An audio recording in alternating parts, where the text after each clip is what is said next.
Locker room cleanout was on Monday, and it's always a sad day to see the season end. I know the last couple of years obviously have not yielded the kind of results that a lot of people would have hoped for, as Carolina Panthers have missed the playoffs. All those seasons have not been since 2017. And I think after Sunday, the way that Bryce played, the way the Carolina Panthers played as a team, outside of obviously like the Dallas game wasn't great. Game a week ago against Tampa was not ideal, but how they played against Kansas City, who has played everybody closely. I understand that, but they still, in games they tried to win, have only lost one game so far this season. Carolina played Philadelphia close. They could end up being Super Bowl champions this season as well. Tampa, the first time they have gone out there and they have been a completely different team in the final 9 games of this season in 2024. And that gives you hope. And really the hope is in the quarterback, but they got a lot to figure out over the coming weeks and months as they try to rebuild this roster, get into a spot where they can contend next year in the NFC South and possibly in the NFC as a whole. I don't think teams like the Packers are going anywhere. Jordan Love and Carolina ended up being third in the NFC South. I don't know how the tiebreakers worked out, but that's how it worked out to where they will go to Lambeau Field. And I told y'all a couple weeks ago, like, I would love to go to Lambeau, and I think I will try to make that happen, depending on how the schedule works out for this upcoming year. Hopefully it's not in December, of course, but we'll see. But they got that game going on. There's going to be plenty of teams like Detroit. I don't think they're going anywhere. Minnesota, we'll see what they decide to do with Sam Darnold and JJ McCarthy. Philadelphia, I think they should still be good. Dallas will be good enough when they have Dak Prescott back. So there's still going to be competition to really ascend to the top of the NFC. San Francisco as well. When they're healthy, they're going to be pretty doggone good. So Carolina,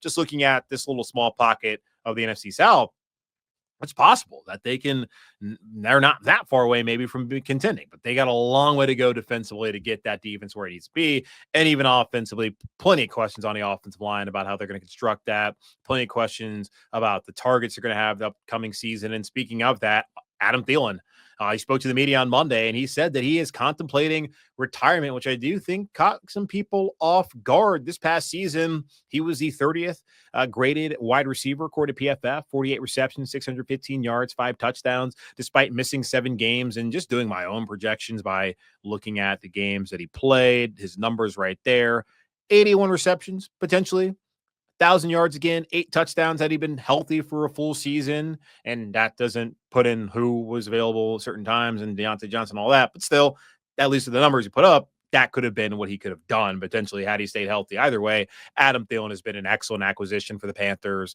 the past 2 seasons, what he's been able to do, helping Bryce Young along the way. Now, didn't help Bryce Young week 2 with the whole sideline freak out, which I do think, as Dave Canales said, he talked about it, didn't really want to rehash the whole decision to move on from Bryce at that point in time as far as benching him, but he did say he did what was right for the Carolina Panthers. And it's hard to argue the way how things have played out, but also back then that it was not the right thing for the Carolina Panthers to sit Bryce Young when Adam Thielen, of all people, is having a mental breakdown on the sideline. And God love him, because they worked too hard for things to be as bad as they were the first 2 weeks of this year. And he said that he's going to take a couple weeks, take 2 or 3 weeks with his family, see where his body's at, how it feels, and then make a decision. He already has the plan of what steps he'd take if he decides to retire. And he's just going to take some time, breathe, and then they'll figure it out. And he said he's gone through this process the last couple of years. He went through it last year, which I know he talked about, at least during locker room cleanout day, that he came here with Frank Reich and they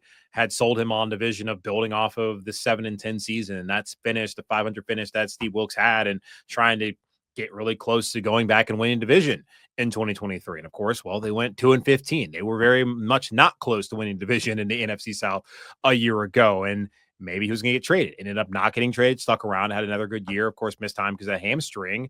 So he's gone through the process. I didn't let us know last year, but he let us know this year that he's been doing it since he left Minnesota. His last year, Minnesota, before he was coming to Carolina, he was thinking, do I want to retire?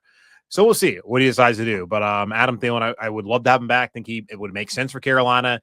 It's not really cost prohibitive to bring him back next year. It's like an $8 million cap hit. They can save like $3 million if they decide to cut him pre-June 1. It's $5 million dead cap. If they do that, I would want to bring back Adam Thielen, but they got to bring in more receivers. And we're going to talk more about this as I got a plan as far as how I want to go over each position group here over really the next month heading into February as well as we get closer to decisions being made about the roster. Austin Corbett. The hope was he was going to be the starting center this year, that he was going to be able to help Bryce move along, that he could fill that position that has been a revolving door since Ryan Khalil. Wow, my bad. Ryan Khalil, Matt Khalil. We don't ever want to think about what happened here. But Ryan Khalil left Carolina. It's Matt Paradis, who was good for a year, but the other two wasn't great. Had torn ACL, that was done for him.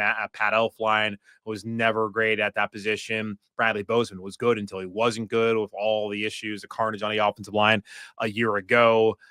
This was the opportunity potentially with Austin Corbett, who was great for them when he came in playing next to Bozeman at right guard, played and started in every single game, tore his ACL, came back last season, played right guard, got hurt again. Then they want to move him to center. He hadn't really done it since I think it was like OTA or something again with the Rams his last year there before moving over to right guard, where that season the Rams won the Super Bowl. So it was going to be a challenge to see how he performed, but overall he was solid for them when he was in there. And looking at it, he played and started in 5 games, 4.5 really, that's what he said, before tearing his bicep there on the road in Chicago in that game. And he's told us that the Panthers did not give him any indication on whether he'll be back or not. He's going to take time. The team's going to take time. They got to evaluate what their options are.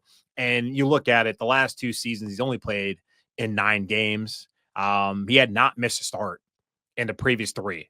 His last 2 years in LA, didn't miss any time. His first year in Carolina, as I stated, didn't miss any time. Played every single snap until he tore his ACL in that Week 18 road win against New Orleans. He had been healthy, but recently has not been healthy. And you look at it, he has a void year because he's a free agent, but he has a void year left as they restructure his deal, I believe, either last season or the season prior, something that Carolina was notorious for doing. And that void year is $7.7 million in cap hit. So if they extend him, they can get rid of that cap hit. They can at least change what it would be for 2025. And you understand, too, Cade Mays, who they cut, then re-signed off of the Giants practice squad. He came and started 8 games of the season.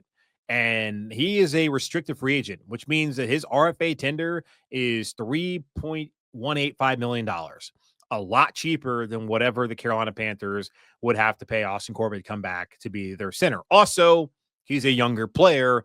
And if you look at PFF, he was the best center the Panthers had this year. He was 17th highest graded center in the NFL. Brady Christensen, 24th, and Austin Corbett, 28th. So Corbett, just according to PFF, which is just one way to look at it. I am not going to sit here and tell you I'm an offensive line expert. I can tell you about the techniques and the nuances of playing that position. I cannot tell you that. But looking at that, Cade Mays was their best one. And Cade Mays also will be the cheapest of those 3 options of Christensen, Corbett, and himself. So we'll see if Austin Corbett comes back next year. I'm thinking based off of that, probably not. But they got to get the best guy.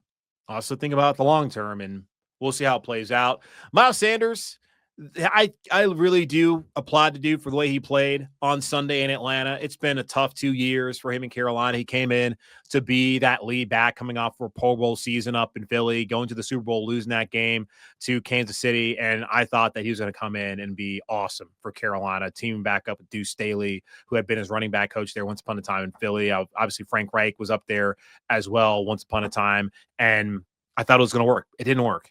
He had the groin injury back during training camp of the 2023 season, was really never the back that we had hoped he would be in Carolina.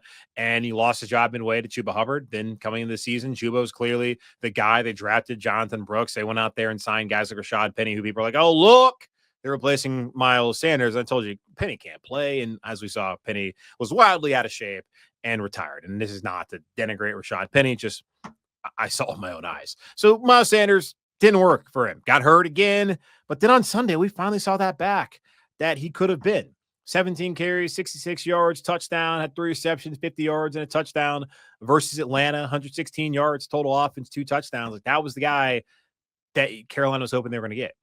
So it's unfortunate that his career in Carolina started on the road in Atlanta and is likely going to end on the road in Atlanta. You look at his cap hit next year, $8.175 million. Dead money if they want to cut him pre-June 1 is 2.95, and a cap savings would be 5.2.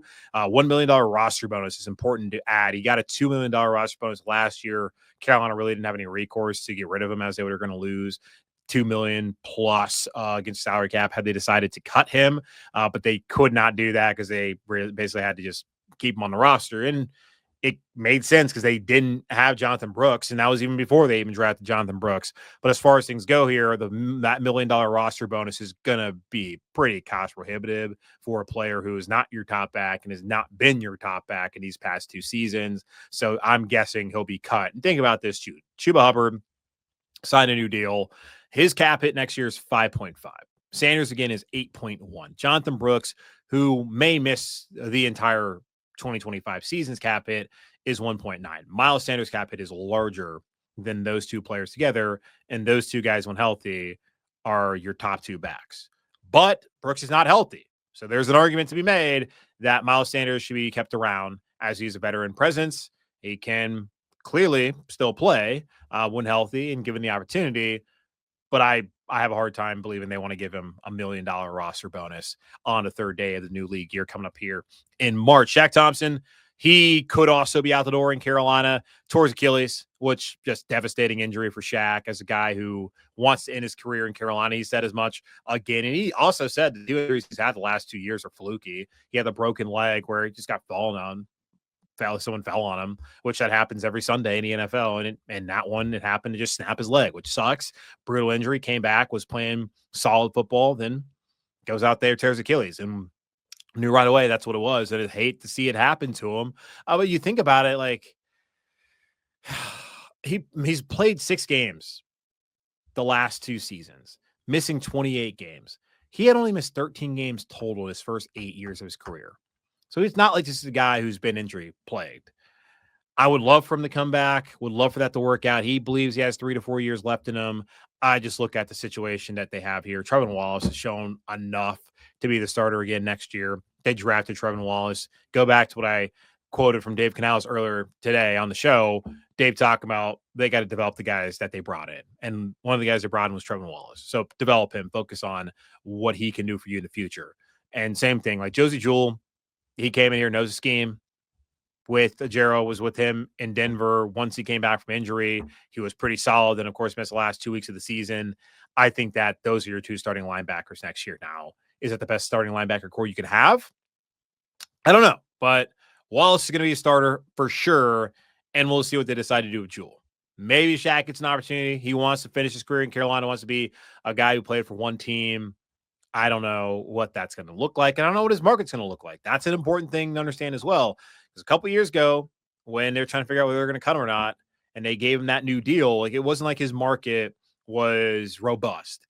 And coming off of the broken leg and Achilles, I don't imagine his market's going to be robust either once March rolls around. So the Panthers could potentially get him on the cheap if they do want to bring back Shaq Thompson, who is, of course, one of the team captains and a guy who's homegrown and Dan Morgan can relate to, obviously, having played linebacker. So we'll see what happens. But those are a couple of guys who I want to talk about here on the show after Locker Room Cleanout Day on Monday. And again, I got a plan going over every single position group here in Carolina, much like what I do in the summer when previewing the season. I want to review/preview what's to come this offseason and how the Carolina Panthers should attack each of those position groups once the new league year rolls around here later on in March.